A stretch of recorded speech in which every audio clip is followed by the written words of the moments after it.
selepas Menteri Besar Terengganu Dr. Sam ataupun Ahmad Samsuri sah meletakkan jawatan sebagai Bendahari Agung Perikatan Nasional. Nah, banyak spekulasi, banyak pandangan daripada netizen dan rakyat Malaysia susulan peletakan jawatan tersebut. Adakah PAS menunjukkan bahawa PAS adalah abang besar di dalam PN? Presiden Bersatu selaku pengurus CPN Muhyiddin Yassin daripada Parti Bersatu, manakala Hadi Awang Presiden PAS. Timbalan pengurus CPN, adakah PAS yang mempunyai jumlah ahli parlimen paling banyak di dalam gabungan itu yang sepatutnya menjadi pemimpin paling tinggi dalam PN? Nah, berkaitan dengan peletakan jawatan Ahmad Samsuri, ada satu tulisan yang saya lihat, artikel berita daripada Malaysia Kini. PAS cuba tunjukkan kepada Bersatu siapa abang besar dalam PN.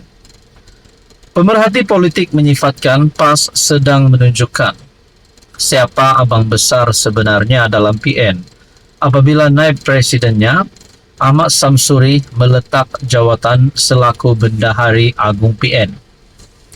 Bagi penganalisis sosiopolitik dari UM Awang Azman, peletakan jawatan itu merupakan tanda protes PAS terhadap kepimpinan PN. Katanya, PAS perlu diberikan jawatan strategik dalam PN selaku parti yang mempunyai kerusi paling banyak dalam gabungan itu. PAS perlu jawatan strategik sesuai dengan kedudukan mereka sebagai parti yang besar. Agihan kerusi macam tak cerminkan sumbangan besar PAS kepada PN. Peletakan jawatan Ahmad Samsuri merupakan tekanan kepada kepimpinan PN untuk mengiktiraf sumbangan PAS. Terdapat keperluan untuk bincang semula agihan jawatan PN dan juga strategi dalam PAS untuk menunjukkan ketegasan.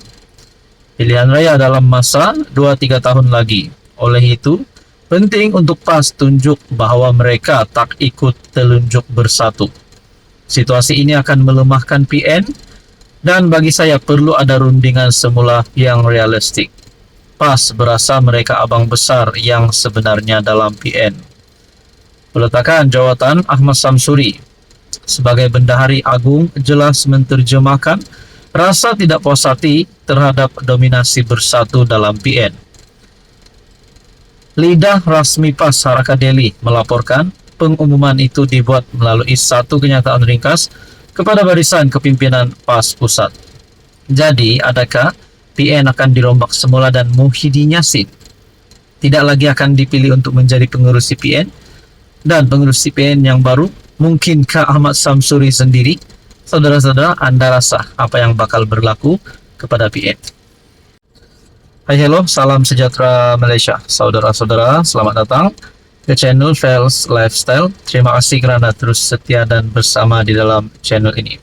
Nah, ini satu lagi berita duka cita untuk Perikatan Nasional, terutamanya pengerusi Perikatan Nasional Muhyiddin Yassin sendiri.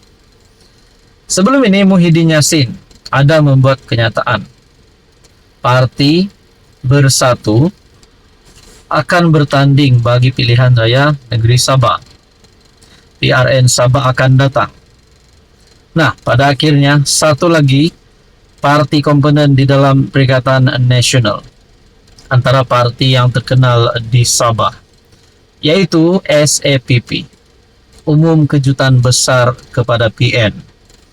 SAPP umum keluar Perikatan Nasional. Oh, ini satu lagi duka cita diterima untuk Muhyiddin Yassin selaku pengurus CPN. Apa sebab SAPP umum keluar PN? Adakah tak puas hati dengan keputusan-keputusan kepimpinan tertinggi PN, yaitu Muhyiddin Yassin sendiri? adakah berkaitan dengan keputusan pengurus CPN itu untuk bertanding di Sabah? Parti Maju Sabah (SAPP) mengumumkan menarik diri daripada PN susulan pendirian gabungan itu untuk bertanding pada PRN Sabah. Presiden SAPP Yong Tek Lee berkata, keputusan dibuat pada mesyuarat Majlis Tertinggi SAPP pada 23 November lalu dan telah dimaklumkan kepada ibu pejabatnya. Adakah ini akan menjadi permulaan kepada kehancuran karamnya kapal Perikatan Nasional? Mungkinkah ini menjadi partinya keputusan SAPP menjadi satu permulaan kepada parti di dalam gabungan PN yang juga akan keluar daripada PN, ataupun mungkin daripada ahli parlimen, ahli Dewan Undangan Negeri. Sebelum ini ada adun bersatu yang sah mengisytiharkan sokongan terhadap Anwar Ibrahim. Nah, adakah ini mungkin lebih banyak lagi pemimpin-pemimpin dalam PN bakal tarik sokongan? Saudara-saudara, dalam perkongsian ini jelas kelihatan bahwa PN ingin bertanding dalam pilihan raya Sabah akan datang. Satu pendirian yang bertentangan dengan pendirian dan dasar SAPP yang selama ini menyatakan bahwa semua 73 kerusi DUN Sabah hanya ditandingi oleh parti-parti tempatan Sabah. Pendirian SAPP ini selaras dengan Perjanjian Malaysia 1963 dan Autonomi Sabah. Kami tidak boleh berkompromi dengan komitmen kami untuk memastikan bahwa pilihan raya bagi DUN Sabah kekal di bawah bidang kuasa parti-parti tempatan, bebas daripada campur tangan parti-parti yang berpusat di Semenanjung, kata Yong dalam satu kenyataan. Adakah dengan ini Muhyiddin Yassin telah melakukan satu keputusan yang salah? Adakah dengan ini Muhyiddin Yassin tidak layak untuk menjadi kepimpinan tertinggi Bersatu ataupun PN? SAPP merupakan satu-satunya parti komponen dalam Pakatan Pembangkang di Sabah. Parti itu pernah menganggotai BN sebelum menyertai PN dan gabungan Sabah Rakyat Sabah GRS. Sebelum ini SAPP tidak bersetuju dengan cadangan agar parti-parti nasional bertanding dalam PRN. Yong yang juga bekas Ketua Menteri Sabah pada September menggesa PN agar tidak menyertai pilihan raya negeri. Namun Presiden PAS Abdul Hadi Awang berkata, keputusan sama ada PN akan bertanding pada PRN Sabah atau tidak akan ditentukan sendiri oleh gabungan itu. Ini bermakna keputusan itu bukan dibuat pihak lain termasuk SAPP. Saudara-saudara, ada rakyat Sabah berkata tidak mahu menerima parti PAS, tidak mahu menerima parti Bersatu dalam PRN Sabah. Ada yang kata Muhyiddin tak ada harapan, Hadi Awang tak ada harapan untuk bertanding di Sabah, tidak akan menang punya, tidak akan diterima. Tapi pada akhirnya kita nantikan saja pada PRN Sabah apa yang akan berlaku.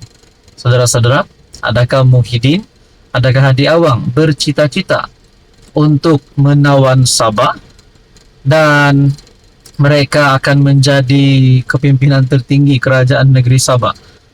Bayangkan Muhyiddin Yassin atau Hadi Awang jadi ketua menteri. Adakah perkara itu relevan ataupun boleh berlaku atau mustahil untuk berlaku? Coba komen di bawah.